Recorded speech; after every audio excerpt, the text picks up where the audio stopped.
मधुर बोल जगपंथी बोल सद्मार्ग दिखाने वाला, बिगड़ी को बनाने वाला, बिगड़ी को बनाने वाला, बिगड़ी को बनाने वाला, बिगड़ी को बनाने वाला, बिगड़ी को बनाने वाला। हरि नाम यही हरि ध्यान यही, हरि नाम यही हरि ध्यान यही, हरि नाम यही हरि ध्यान यही, हरि नाम यही हरि ध्यान यही। प्रभु की महिमा की आरती बना आरती, पापियों को पाप से है सीधा को पाप से है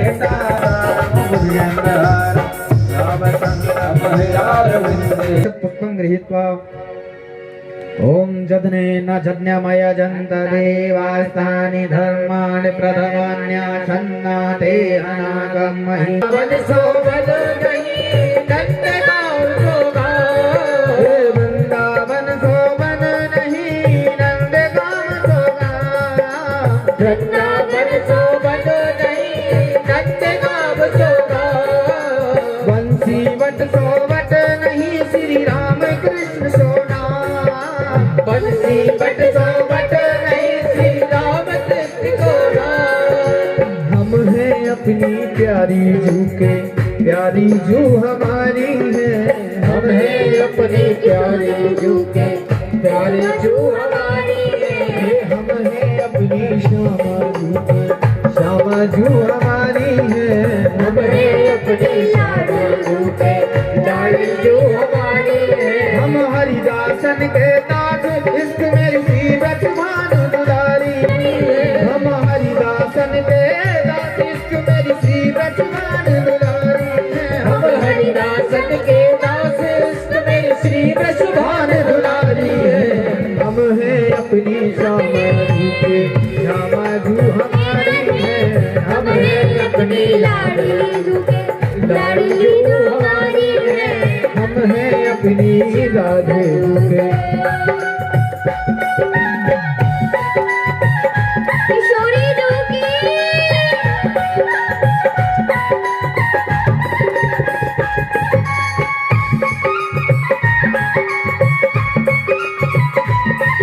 बड़े गुरुदेव करुणा कीजिए। अरे हाथ उठा के तालियां भी सेवा करते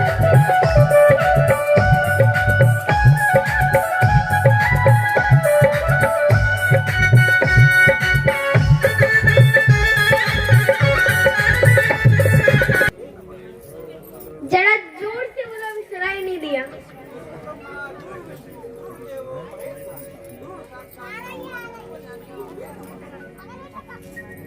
जोरदार तालियां। अब इनके अलावा किसी और को पता है क्या माताओं में? भाइयों ने तो बता दिया, माताओं अरे मैयाओं आपको पता है? नहीं पता? गुरु क्यों बनाना चाहिए? गुरु बनाना क्यों आवश्यक होता है? हम गुरु बना के करेंगे क्या? गुरु जब हमारे जीवन में आते हैं, वो हमारे जीवन में क्या नया करते हैं, क्या करते हैं? कुछ कोई तो कारण होगा ना गुरु बनाने का।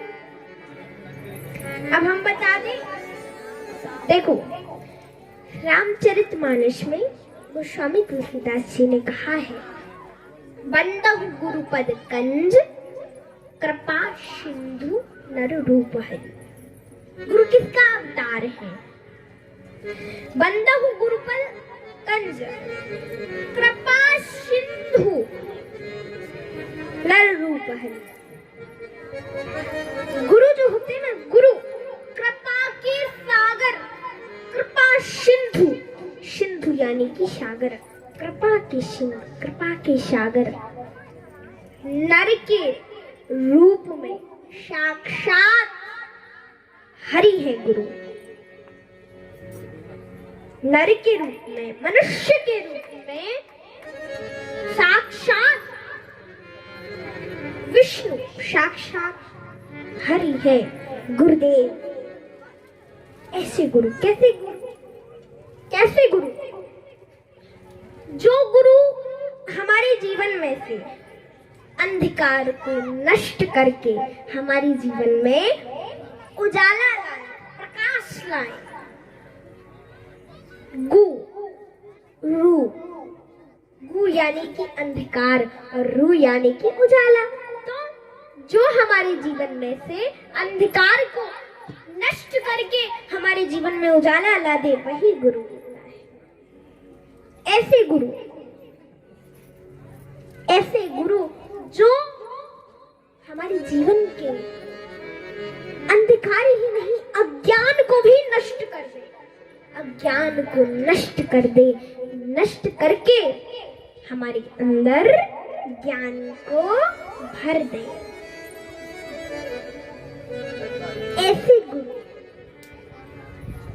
ऐसे गुरु की वंदना की। ऐसे गुरु, अब देखो, ये तो समझ लिया कि गुरु काई की किसके अवतार होते हैं, पर गुरु और हमारे जीवन में क्या करते हैं? गुरु बनाना ज्यादा आवश्यक क्यों है? क्यों है गुरु बनाना आवश्यक? तो देखो, यहाँ कहा है कि जो गुरु होते हैं ना, जिस प्रकार जब किसी जीव का जन्म होता है ना, तो उसके ऊपर 3 प्रकार के ऋण लग जाते हैं।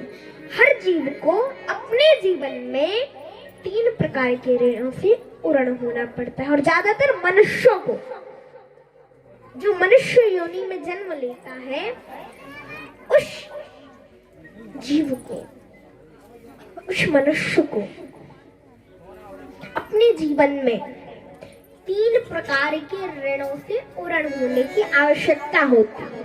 अब कौन कौन ऋण है, किस किस प्रकार के ऋण है, देखो ध्यान से सुनना। पहला ऋण देव ऋण, दूसरा ऋण पितृ ऋण, तीसरा ऋण ऋषि ऋण। अब इन 3 ऋण कैसे होंगे हम? इन 3 ऋणों से उरण हम होंगे तो होंगे कैसे? किस प्रकार से, कैसे होंगे इन 3 ऋणों से उरण? कोई तो उपाय होगा। हाँ देखो, इन 3 ऋणों से उरण होने के लिए हमें क्या क्या करना पड़ेगा? जो देव ऋण है ना, पहला ऋण देव ऋण, उस देव ऋण से उरण होने के लिए जब बच्चा थोड़ा सा बड़ा होता है, क्या करना पड़ेगा? वेद अध्ययन। वेद अध्ययन, चलो मान लिया वेद अध्ययन आप ना कर पाए वेद अध्ययन, तो वेद अध्ययन के अलावा विद्या अध्ययन, मान लिया वेद अध्ययन नहीं कर पाएंगे पर विद्या अध्ययन करें। जब बच्चा बड़ा हो तो वो विद्या अध्ययन करे, खूब मन लगा के जब वो विद्या अध्ययन करेगा, ज्ञान आएगा, उसे हर चीज का ज्ञान आएगा, ज्ञान प्राप्त करेगा। जैसे आप बड़े होते हैं, जैसे जब आपका जन्म होता है ना, तो आपकी सबसे पहली गुरु माँ होती है। क्यों? क्योंकि माँ हमें परिचय करवाती है। बेटा ये तुम्हारे पापा हैं, बेटा ये तुम्हारी दादी है, बेटा ये तुम्हारे दादा है, बेटा ये तुम्हारे भैया है। तो सबसे प्रथम गुरु तो माँ होती है। तो हमें इन चीजों का ज्ञान करना है। ये हमारे दादा है, ये हमारी दादी है, ये हमारे पापा है, ये हमारी मम्मी है, ये हमारे भैया है, ये हमारी भाभी है, ये हमारी दीदी है, ये हमारी चाची है, ये हमारे चाचा है। हर चीज का ज्ञान होना चाहिए। हर चीज का ज्ञान प्राप्त करने के पश्चात जब जीव हर चीज का ज्ञान कर लेगा, विद्याध्ययन कर लेगा, तो समझो जीव देव ऋण से उरण हो गया। तो पहला ऋण देव ऋण से उरण हो चुके हैं। फिर उसके पश्चात देव ऋण के बाद आया पितृ ऋण। अब पितृ ऋण से उरण होने के लिए हमें गृहस्थ जीवन जीना आवश्यक है। जब विवाह हो जाए, विवाह के बाद जब हमारे घर में पुत्र उत्पन्न हो जाएगा, संतान उत्पन्न हो जाएगी, तो हम समझो पितृ से भी उरण हो गए। उसके पश्चात कुछ दिनों बाद आपके बच्चों के अंदर जब संस्कार आ जाए, आपके बच्चे उत्पन्न होकर जब आपके बच्चे थोड़े बड़े हो जाएं, उसके पश्चात आपको कहाँ क्या करना होगा? तीसरा ऋण है ऋषि ऋण। ऋषि ऋण से उरण होने के लिए हमें क्या करना होगा? ऋषि ऋण से उरण होने के लिए हमें भगवान का भजन करना होगा, जंगल जाना होगा, वन जाना होगा। वन भी ना जा सके तो घर में ही एकाग्र मन से घर परिवार को त्याग करके, मोह माया को त्याग करके एकाग्र मन से भगवान का भजन करें, तो हम अंतिम ऋण ऋषि ऋण से भी उरण हो जाएंगे। तो विद्या अध्ययन करेंगे तो हो जाएंगे देव ऋण से उरण। उसके बाद विवाह करेंगे, संतान उत्पन्न करेंगे तो पितृ ऋण से भी उरण हो जाएंगे। और जब भगवान का भजन करेंगे तो ऋषि ऋण से भी उरण हो जाएंगे। तो अब ये 3 ऋण तो हो गए, ये ऋण तो होते ही हैं, साथ साथ 3 प्रकार के पाप भी होते हैं और 3 प्रकार के पुण्य भी होते हैं। पुण्य भी होते हैं और पाप भी होते हैं, दोनों चीजें होती हैं। अब 3 प्रकार के पुण्य और पाप कैसे हैं? माताओं, भक्तों, ध्यान से सुने। वो 3 प्रकार के जो पाप और पुण्य है ना, पहला पाप क्रियात्मक पाप। क्रियात्मक पाप भी होते हैं और क्रियात्मक पुण्य भी होते हैं। अब ये क्रियात्मक पाप कैसे? जैसे अब हम जा रहे हैं, गाड़ी से जा रहे हैं या पैदल जा रहे हैं, तो गाड़ी से जाएंगे, कहीं भी जा रहे हैं तो कुछ कीड़े मकोड़े, चींटे चींटे हमारे अगर गाड़ी से जा रहे हैं तो पहियों के नीचे आते हैं, चींटे चींटे तो दबते हैं, मर जाते हैं, तो क्रियात्मक पाप हो गया। पैदल जा रहे हैं, पैर के नीचे आ जाते हैं, तब क्रियात्मक पाप हो गया। और अगर जैसे आप ऐसे ही बैठे हो आराम से, एक मच्छर आया आपको काटने लगा, तब क्या करोगे? ऐसे करोगे, ऐसे करोगे तो कभी कभी मच्छर मर भी जाएगा और कभी कभी उड़ के चला भी जाता है। तो अगर मर गया तो क्रियात्मक पाप हो गया।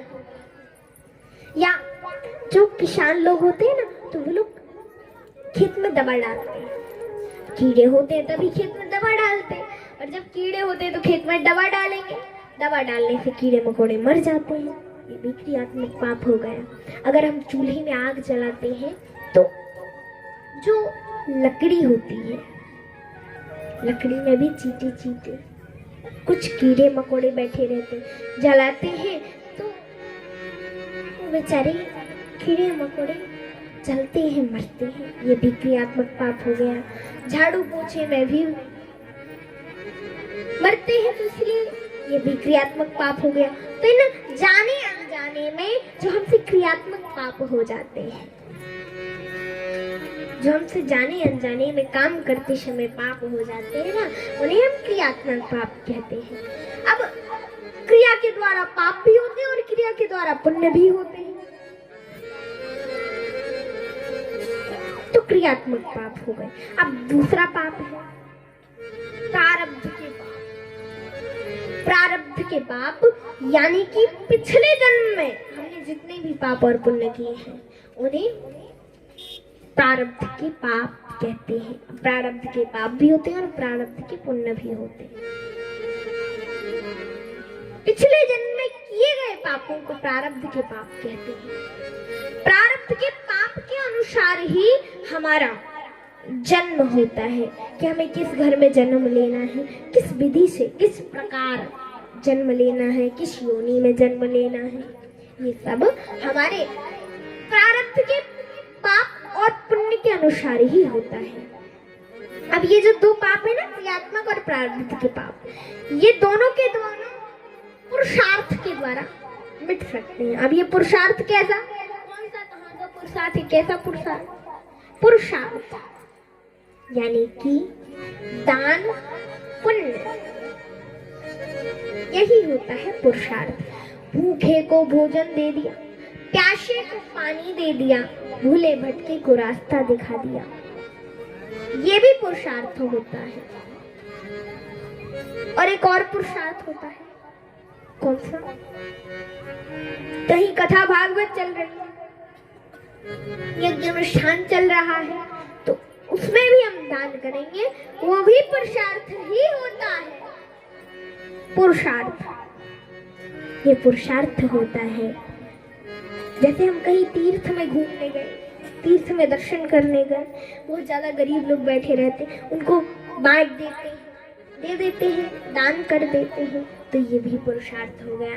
कहीं कथा भागवत चल रही है, उसमें जाकर के अपने बच्चों के हाथों से या अपने हाथों से दान करेंगे, तो ये भी पुरुषार्थ हो गया। और इससे केवल इतना ही नहीं, हमारे पाप नष्ट होते हैं, हमारे बच्चों के अंदर भी संस्कार आते हैं। तो ये हो गया पुरुषार्थ। इस पुरुषार्थ के द्वारा हम अपने क्रियात्मक पाप और प्रारब्ध के पापों को नष्ट कर सकते हैं। लेकिन जो हमारे अंतिम तीसरा पाप है, संचित पाप। अभी संचित पाप कैसे? अनेकों जन्मों के जो इकट्ठे पाप रखे हुए हैं ना, उन्हें हम संचित पाप कहते हैं। संचित पाप। अब इन संचित पापों को नष्ट कैसे किया जाए? ये पुरुषार्थ के द्वारा नष्ट नहीं होते, फिर इनके लिए कोई तो उपाय होगा। जब ये पुरुषार्थ के द्वारा नहीं मिटेंगे तो इनके लिए कोई तो उपाय होगा। कहा है ना, है उपाय। कौन सा उपाय है? हमें अगर अपनी इन संचित पापों को नष्ट करना है, उसके लिए एक गुरु की, किसी गुरु की आवश्यकता होती है। किसकी आवश्यकता होती है? गुरु की, गुरुदेव की। बोले अरे भैया, गुरुदेव की तो आवश्यकता होती है, लेकिन गुरु ये हमारे पापों को करेंगे क्या? क्या करेंगे गुरु? कहा गुरु हमारे पापों को, जब गुरु हमें मंत्र देते हैं ना, मंत्र, तो गुरु उसके बाद कहते हैं कि बेटा तुम इस मंत्र का जप करना। तो वो ये कह रहे हैं कि बेटा देखो, मैंने तुम्हारी सभी संचित पापों को नष्ट कर दिया है। अनेकों जन्मों के जो पाप थे ना, मैंने उन पापों को अपने, क्योंकि गुरु के पास तप रूपी, तपस्या रूपी धन होता है, और गुरु उस धन के द्वारा हमारे पापों को नष्ट कर देते हैं। और फिर कहते हैं बेटा अब तुम भगवान का भजन करो, और ये जो मैंने तुम्हें मंत्र दिया है ना, इस मंत्र का जितना ज्यादा हो सके उतना ज्यादा बैठकर तप करो, भगवान का भजन करो, जितना ज्यादा समय मिल सके उतना ज्यादा। तो गुरु हमारे पापों को नष्ट कर डालते हैं अपने सुंदर पुण्यों के तप के द्वारा, सभी पापों को नष्ट कर देते हैं। तो इसीलिए हमारे जीवन में गुरु बनाना ज्यादा आवश्यक होता है। और गुरु भी बनाए तो जांच के अच्छे से गुरु बनाने चाहिए। तो इसलिए हमारे जीवन में गुरु बनाना ज्यादा ही आवश्यक होता है। जब हम गुरु बनाएंगे उसके बाद ही हमारे पापों का नष्ट होगा, तभी हमारे पाप नष्ट हो पाएंगे। तो देखो, आप सभी को गुरु बनाना इसलिए आवश्यक होता है कि हमारे पाप नष्ट हो जाएं, इसलिए गुरु बनाना ही चाहिए। तो गोस्वामी तुलसीदास जी ने ऐसे ही रामचरितमानस में गुरुदेव की वंदना की, ऐसे ही सुश्रुत जी महाराज ने भी गुरु की वंदना की। अब एक बात कहूं माताओं भक्तों, आप सभी को इतना सुंदर अवसर मिला है, इतना सुंदर कथा सुनने का अवसर मिला है। हमें ऐसे अवसर कदापि नहीं गवाना चाहिए। कि आपको इतना सुंदर अवसर मिला है ना कथा सुनने का, क्योंकि ऐसे अवसर बार बार नहीं आते और आप सभी ऐसे अवसर को गवा भी नहीं रहे हैं और गवाना भी नहीं चाहिए ऐसे अवसर को, क्योंकि ऐसे अवसर बार बार नहीं आते, बार बार नहीं आएंगे। देखो, जो घड़ी होती है ना, घड़ी, हम घड़ी की सुई पकड़ के उसको पीछे तो कर सकते हैं, लेकिन इस समय को पीछे नहीं कर सकते। नहीं, एक बार आया है, क्या पता अगली बार आए कि ना आए। इतना सुंदर आप सभी को मौका मिला है कथा सुनने का, जिसको गवाएगा। देखो, किसी ने कहा है अपने हिस्से की नेकियां वक्त के रहते कर ले, अपने हिस्से की नेकियां वक्त के रहते कर ले, अपने हिस्से की नेकियां वक्त के रहते कर ले, अपने हिस्से की नेकियां वक्त के रहते कर ले, अपने हिस्से की नेकियां वक्त के रहते कर ले, अपने हिस्से की नेकियां वक्त के रहते कर ले। वक्त कहीं ये रूठ न जाए,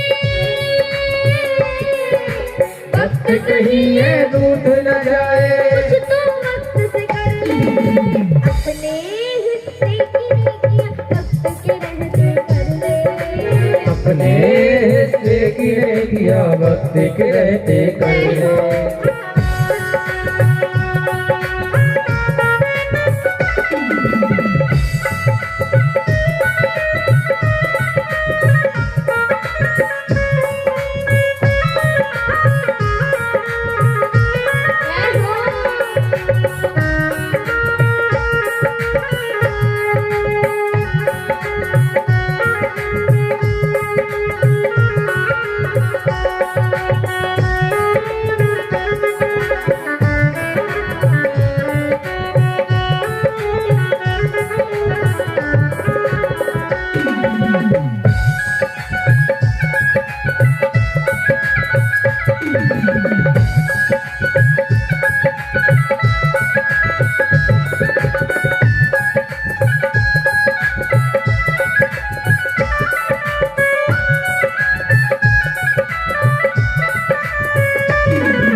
देखो, वक्त जब मिले नेकी कर डालो, वक्त हो बुरा तो हंस कर डालो। कहा है, वक्त जब मिले नेकी कर डालो, वक्त हो बुरा तो हंस कर डालो, वक्त जब मिले नेक कर डालो, वक्त हो बुरा नेक कर डालो। देखो, हमारे पास जब वक्त हो तो हमें क्या करना चाहिए? ऐसे वक्त को कभी गवाना नहीं चाहिए, और अगर वक्त बुरा भी हो तो हंसकर डालना चाहिए। ऐसे वक्त को कभी गवाना नहीं चाहिए। तो इसी प्रकार आप सभी को भी इतना सुंदर वक्त मिला है, कितना सुंदर कथा सुनने का मौका मिला है, वक्त मिला है, अवसर मिला है इतना सुंदर, तो ऐसे अवसर को आपको गवाना नहीं चाहिए। इसलिए क्या है? अपने हिस्से की नेकियां वक्त में रहते कर ले। अपने हिस्से की नेकियां वक्त के रहते कर ले। अपने हिस्से की नेकियां वक्त के रहते कर ले। अपने हिस्से की नेकियां वक्त के रहते कर ले। वक्त कहीं ये रूठ न जाए, वक्त कहीं ये रूठ न जाए, कुछ तो वक्त से कर ले। अपने हिस्से की नेकियां वक्त के रहते कर ले। अपने हिस्से की नेकियां वक्त के रहते कर ले।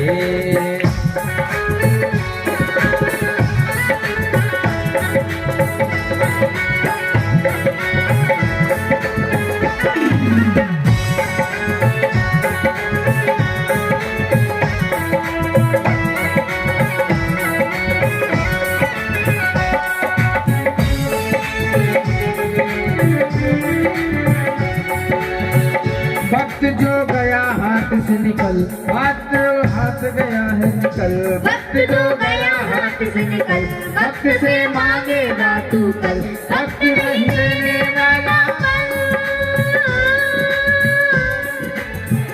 वक्त नहीं देने वाला पल। सोचे इस मुश्किल का कोई हल, सोचे इस मुश्किल का कोई और हल। पछतावेगा वक्त न आए।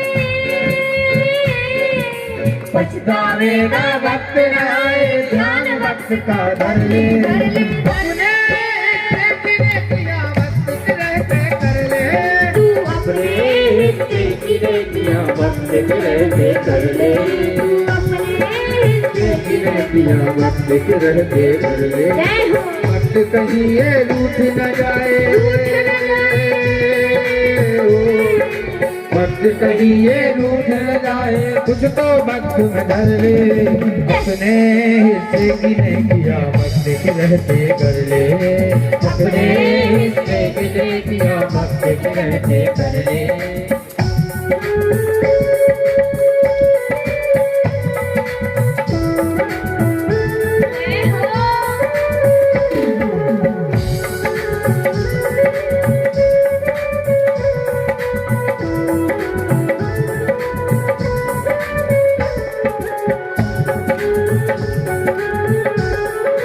जय हो।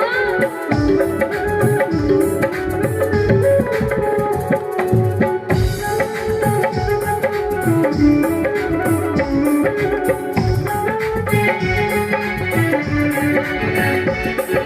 और कहा है? वक्त नहीं कभी किसी का सगा, कभी किसी का सगा। वक्त से करना ना तू दगा, वक्त से करना ना तू दगा। वक्त जब रंग बदलने लगा,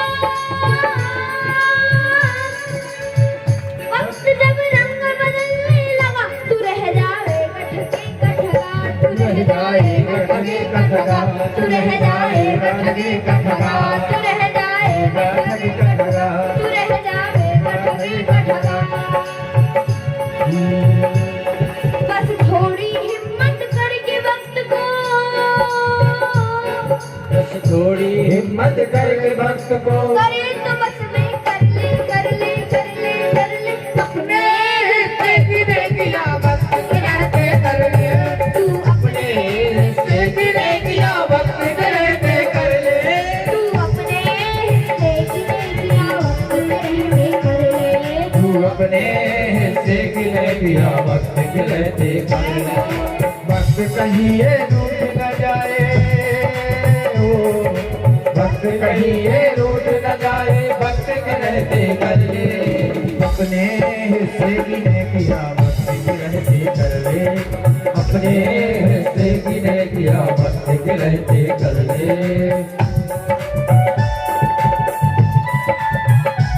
तू अपने हिस्से की नेकियां वक्त के रहते कर ले। अपने हिस्से की नेकियां वक्त के रहते कर ले। तू अपने हिस्से की नेकियां वक्त के रहते कर ले। तू अपने हिस्से की नेकियां वक्त के रहते कर ले। तू अपने हिस्से की नेकियां वक्त के रहते कर ले।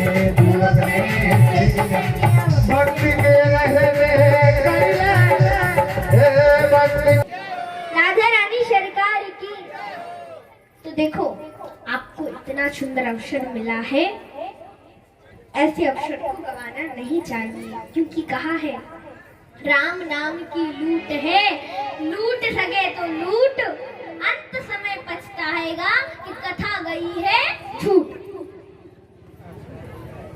इतनी सुंदर कथा चल रही है, अभी मौका है, अवसर है, ऐसे अवसर को, ऐसे मौके को गंवाना नहीं चाहिए, वरना बाद में पछताओगे। इतनी सुंदर कथा चल रही थी, जा नहीं पाए, तो ऐसे अवसर को गंवाना नहीं चाहिए। और आप इस कथा में आए, साथ में अपने बच्चों को भी लेकर आए, और केवल बच्चों को नहीं, बच्चों को लेकर आने के बाद अपने बच्चों के हाथों से दान करवाएं, पुरुषार्थ करें, इस कथा में सहयोग करें, दान करें। देखो कथा भगवान की है और इसमें सहयोग आप सभी का है। कथा तो भगवान की है, किंतु इसमें सही गोद में विराजमान थे, और राधा जी की गोद में बैठ करके सुखदेव जी महाराज राधा जी को भगवान कन्हैया की कथा सुना रहे थे, कथा श्रवण करवा रहे थे। और जब कथा सुनवा रहे थे ना, कथा सुना रहे थे, राधा जी की नजर ऊपर आकाश लोक, नीचे पृथ्वी लोक की ओर पड़ी। जैसे पृथ्वी लोक की ओर देखा, अरे पृथ्वी लोक पर तो लोग दुखी बैठे हुए हैं। देखा कोई तन दुखी, कोई मन दुखी, कोई धन में न रहे तो उदास, को तन दुखी, को मन दुखी, को धन में न रहे तो उदास, और थोड़े थोड़े सब दुखी, सुखी श्याम के दास। बहुत लोग दुखी थे, कोई तन दुखी, कोई तन से दुखी था तो कोई मन से दुखी था, और को धन में न रहे तो उदास, धन में रहे तो उदास। कोई धन के लिए दुखी था तो कोई धन से दुखी था। जिनके यहाँ धन नहीं होता वो कहते हे प्रभु हमारे यहाँ धन हो जाए, हम अमीर हो जाए। जिनके यहाँ धन है वो कहते हे भगवान इतने धन को कहाँ रखे। कोई धन में न रहे तो दास, कोई धन के लिए दुखी था, कोई धन से दुखी था। थोड़े थोड़े सब दुखी, किसी न किसी प्रकार से, किसी न किसी कारण से सभी दुखी थे, लेकिन सुखी थे तो केवल और केवल भगवान के दास, सुखी श्याम के दास, सुखी श्याम के दास, कन्हैया के दास, भगवान के दास, बस। और कोई सुखी नहीं था। देखा राधा जी से राह लगाया और बोली बेटा सुख, जो कथा तू मुझे सुनाता है ना, यदि वही कथा तूने पृथ्वी लोक के लोगों को सुना दी, जीवों को सुना दी, तो उनका तो कल्याण हो जाएगा, उनके बड़े बड़े दुख दूर हो जाएंगे, बड़े बड़े कष्ट नष्ट हो जाएंगे। बेटा पृथ्वी लोक के लोगों को ये कथा सुना दी जाकर। इतना सुनते ही माँ के चरणों में गिर पड़ी सुखदेव जी। माँ नहीं नहीं, मैं आपके कहने से अगर मैंने पृथ्वी लोक पर जन्म भी ले लिया तो मुझे आपका वियोग, आपका विरह मुझसे सहन न हो सकेगा माँ, सहन न हो सकेगा। राधा जी बोली अच्छा देखो तुम चिंता न करो, समझाया बेटा अगर तुमने मेरे कहने से पृथ्वी लोक पर जन्म ले लिया, पृथ्वी लोक पर जन्मे, तो मैं भी पृथ्वी लोक पर जन्म ले लूंगी। और सुखदेव जी महाराज ने कैलाश पर्वत पर